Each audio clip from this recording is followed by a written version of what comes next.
How's it guys, welcome back to Project Drive. Today I've got quite a new vehicle, as you can see. It's a 2023 Volkswagen Tiguan R line. I'm going to be talking a little bit about how this car compares to the rest of its lineup, who really competes with it, if anybody, in its class, because they're everywhere in South Africa and including the world over where it's sold. So yeah, we'll be having a bit of a chat and a bit of a drive and see what's what about this car. So coming to the front here, you can see we've got our new for this facelift model matrix LED beams. So they call them IQ lights. It's essentially just a branding of matrix LEDs, which, if you don't know, basically are able to direct their light better for oncoming traffic and stuff like that. So it's just a bit of clever technology trickery that comes with newer cars like this. You can see the front fascia has also been updated from the previous R line to make it look a bit more mean. However, we can see, if Matt Watson was here, you'd have a stick of truth, but I've got my hand of truth, and this is all fake, but it is blacked out, so I guess you can't really see that most of the time. But the route radar assisted cruise control, I'm pretty sure this comes through this sensor here. You can see it's got the rest of these parking sensors, which obviously surround the car, so that's also an option. But otherwise, you can see the intercooler and radiator through there, and the little bit of grilling that there is. Coming to the wheels and tires, these are Pirelli 255s on a 19-inch wheel. That is something that you get specifically with the R-Line package. These nice big wheels are very, very dirty, as you can see, like the rest of the car. They look really good. That's one thing I will say. I think you see these quite often, and I think everybody will agree. Volkswagen's kind of been killing their rim game along with Audi for quite a while now. These nice big rims, they make them look good. You got some pretty standard looking brake calipers behind there, not exactly performance inspired, but then again, this is more of an appearance package than anything, but I will be talking a bit more about that later in the video. So you've got our 255 sections here. They're not very sticky rubber, they're more just economy spec and all the rest, but they are 255, so they're fairly wide. Coming over here, we can see we've got an R badge on this piece of plastic that runs there. It's a nice bit of trim. Got your standard LED automatically folding in wing mirrors. You've got your silver piece of side trim here, which sets it off quite nicely. You've of course got, well, if the key is on you, you can lock the car either side by just tapping that capacitive thing on the door handle. And otherwise, yeah, it's pretty standard Tiguan. I mean, if you look over here, you've got silver sidebars for, I don't know, to carry luggage if you're so inclined with your Tiguan. You've also got your IQ light badging on here on the side of the car, and of course you've got your 255s out back. Coming now to the back of the car, you can see we've got our IQ lights showing loud and proud. So they've obviously updated the look of these as opposed to the previous Tiguan before the facelift. They do a bit of a dance. You've got another fake set of grilling, because I don't know if this is fooling anybody. It's more of a grill looking thing than it is an exhaust, which I think is actually a bit of a downgrade in comparison to the previous car, because the previous car actually had a real set of exhausts coming out the side there, although of course, you know, it didn't look like there was two sets of them. At least it was honest. If I can get under the car here, you can see there's the fakery, there's the exhaust. So anyway, I think it's a bit silly. It makes it look a bit stupid as well, but anyway, if we go into the boot, you can see, because it's an R line, it comes with an electronically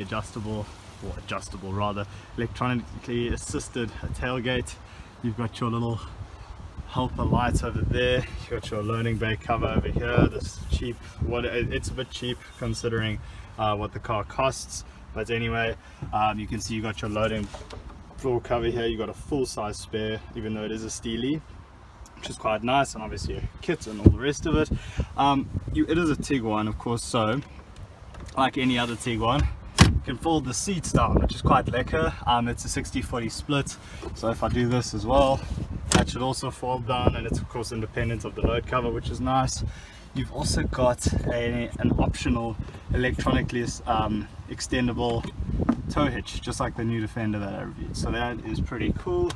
You've also got a 12-volt socket over here, so if you needed to tailgate or put anything in there, you can. You've got your obligatory grocery hooks And yeah, I think the boot's about 500 liters or so, something like that, because this is not the all space model, but that's pretty much the back end of this car. Alright, so now entering the Tiguan R line, you can see it's fairly standard Volkswagen in here. So this is not a manufacturing defect, but actually a feature of the new Tiguan, which is quite cool. So I've just raised these seats back up, and as you can see, they're quite vertical.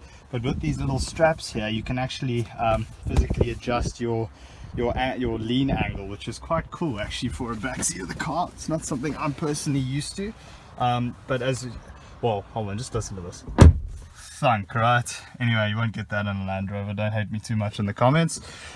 We've got quite a nice interior back here, although of course a lot of this is carbon inspired plastic, so it looks a bit more sporty, but it's actually not very expensive feeling at all. Bit of scratchy plastic up here. We've got a coat hook, got a nice little light with really nice mechanical feeling switches, which is obviously great. One thing is that because it is a Tiguan, you've got lekker big door bins, which is obviously fantastic. You've got a nice big speaker over there with the tweeter. This is the standard audio. I don't think it's the Harman Kardon, but it does just as well. It's very Volkswagen, so the tuning's okay. But anyway, so I digress. Coming to over here now, you can see you got your nice little leather pockets. This has got the full leather interior because it is the R line. You can see I've got quite a lot of space when I'm sitting behind myself as a, I don't know, 5'8" adult, so not very tall, but you've also got quite a lot of room above my head here, and I think most adults would be fine. And you got the panoramic sunroof, which is also why my glare is so terrible. But anyway, I digress. You've got your physical controls here and digital touchscreen controls here to control your ventilation back here, which is quite nice for a small car like this. You've also got a pull-in tray with cup holders if you are so inclined, and of course the rest of it's just a nice leather interior. Okay, so now entering the driver's seat, nice positive click from the door handle as usual. Right, and now of course you are presented with your digital DAGE cluster, which is really well thought out. I think Volkswagen's done a pretty good job of also integrating the normal Tiguan's interface with like a more R kind of focus. You see that little R logo there, so if you do want to change the view and stuff like that, okay, the car's got to be on, so this is not working, you can actually change your view and it looks maybe a little bit more sporty, a little less sporty if you like, which is quite cool. Anyway, basically very standard Volkswagen. Let me actually just start the car up so I can also get some AC going. The car obviously wakes up significantly now. All the digital stuff starts to present itself. If we turn this on, welcome to Volkswagen. I think this is an 8-inch display over here. It's all very well thought out. It all kind of works really well. Hopefully it doesn't connect to my Bluetooth, and then we're all gonna okay, device is not connected. Anyway, doesn't matter. You've got a nice chunky gear stick here, so shifting it is actually quite a pleasure, and you actually know what you're getting, gear you're into, which is really cool. I hate these stupid dials and buttons to shift gears. They don't really make any sense. This works perfectly fine. All these touch sensitive controls are actually not too complicated either. Got your AC, I think you got, yeah, we've got heated seats, which is pretty cool, as standard in this R line, and of course dual zone climate control. If we look here, we've got a couple of cubbies and stuff like that, and then fold out little things over here for your cup holders and all the rest. Big door bins. It does pass the flask test, which I'm very happy to report on. You get some interesting you know, plastic inspired materials, but this is soft touch now, and this is leather, which is really cool, and the rest of the dash is pretty well made. But yeah, that's pretty much all there is to write home about, barring this, which is of course the cubby hole filled with all your manuals and stuff, so good luck getting stuff in there. But there you go, there it is. You got these R inspired seats, but of course they're not the real R seats, but I do like the little stitched in R logo there. Alrighty, so you joined me for the obligatory spec review. Let's get right into it. This is of course, as I said, a 2023 Volkswagen Tiguan TSI R-Line 1.4. It is also available in 2.0, but if you're gonna get an R-Line, in my opinion, I think just fork out, if you're gonna get the 2 liter, just fork out the rest of the money for the newly spec'd R. It's honestly, I think it's 200,000 Rand more, something like that, just to be off the bat and real. If you're gonna get an R, get an R, but if you're gonna get this R, get the 1.4. It makes total sense for fuel efficiency. So let's start with that. It gets 7.7 liters per 100 Ks, fairly standard. In comparison to the 3 liter diesel in the Defender I was just in, it actually compares quite well. It's only 0.1 of a litre off on average per 100 k's, so that's quite efficient. I know it's about half the size of an engine, but for petrol that's pretty good going.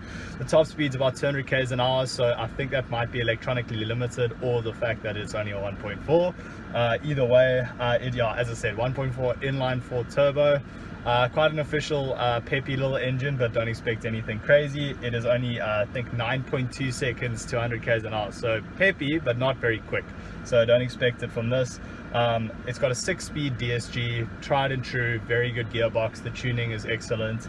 It is of course a dual clutch for all those who are wondering, and it makes 110 kilowatts of power, so that's 147 freedom units in horsepower.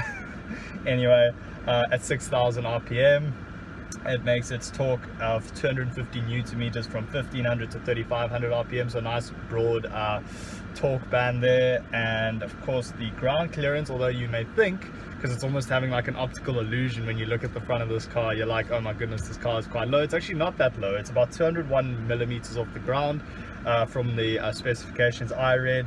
The curb weight's 1404 kilograms, so not very heavy. That's the thing about the Tiguan. I think it's based on the same architecture as the new Golf, so there is that. Of course there's changes and all the rest, but I mean, and someone can correct me on that if I'm wrong, but I'm pretty sure that's correct, so there's no wonder why it's not that heavy considering. And then the boot space starts at about 520 liters, goes to 615 without the load cover on, and then you've got 1655 with the seats folded flat. So yeah, plenty of room in all honesty, especially even for a small family. That's absolutely perfect. The fuel tank capacity is quite a specific number. It's 58 liters, bizarrely.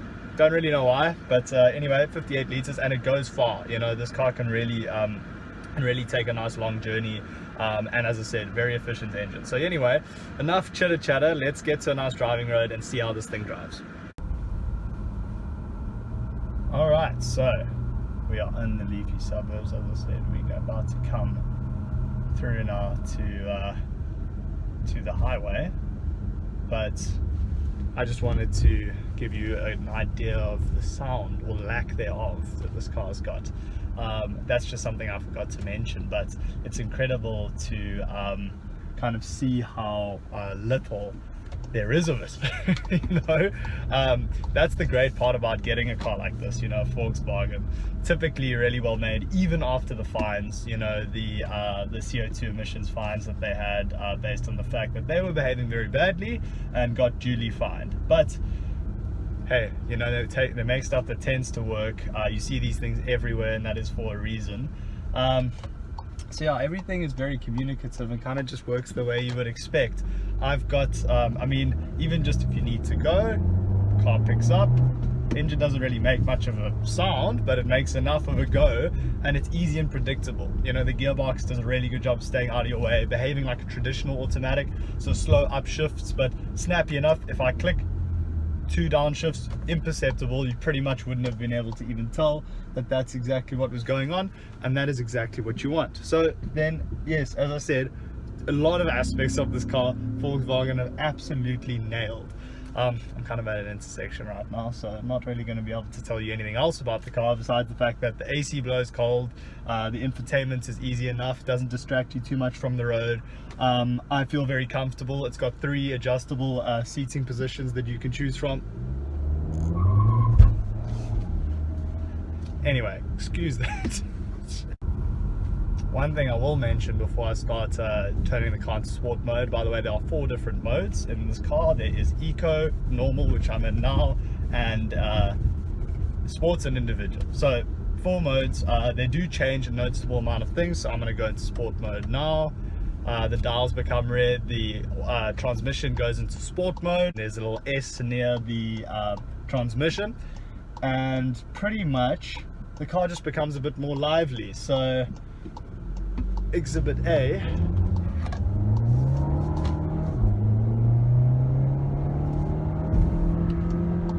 I mean, it moves enough. It definitely moves enough. If I put it into manual mode now, downshifts are pretty quick, but upshifts are a lot quicker. That's something you'll definitely notice. So if you do want to have a bit of a sporting outing in this car, it can be done. It's, as I said, you know, these Pirellis are probably more impressive looking. I mean, I'm pretty sure you must have heard that wheel spin coming off the line there. You know, just a little bit of a chirp, because this engine, you know, it's got enough torque. It's only a front wheel drive car, this specific model. You can get it in a full motion, but I would say if you're going for the full motion, why not go for the full R? You know, you're going to get the 2 litre anyway at that stage, probably regardless. You may as well get the full fat 2 litre with the full 320 freedom units, or it's like 235 kilowatts in you know what, it's perfect for having a bit of a hoon, having a bit of a laugh, this car, but it's certainly not something that's going to blow your hair back. But as I said, if I downshift a couple times here, speed up a little bit, the upshifts, you feel them very snappy. As I said, a lot more snappy in sport mode. Coming around a corner like this now, the steering weight's up nicely. Yeah, I mean, I don't really know what else to say about it besides it gives you what you expect. Wind noise is not too big of a deal, even in sports mode. Of course, you got the nanny saying, please upshift now. It doesn't force you to, which I am happy about, but if I took it to red line, I pretty much guarantee that it would upshift for me, even in manual mode. It's just the way cars like this are these days. But oh no, it is a bit of a laugh, it is a bit of fun, you know, just wanting to go there. And the engine doesn't sound too bad for a 4-cylinder. So yeah, anyway, that's pretty much my in-depth review of a car that I think everybody kind of seems to love. So in conclusion, I would say, would you be better off getting the facelift over the regular model? Because they're pretty much the same car. I've been in both. I've only driven this particular model. Actually, I have driven both, and I can say, upon many similarities, if you can save some money and get the pre-facelift model, I don't think you're giving much up personally. If you prefer the looks of this, if you've got the money, sure, spend the extra. But I think in general, you'll be just as happy with either. And if you really wanted a quicker car, go for the full fat R, spend the extra money. It's a great option for someone who's looking to get a practical, sporty, and ultimately reliable crossover. So yeah, with that, I will see you guys in the next one, hopefully with another speedy car with a real badge instead of an R line or an ST line or whatever, although those don't exist. Let's see what's what. And yeah guys, I'll see you for the next one. Cheers.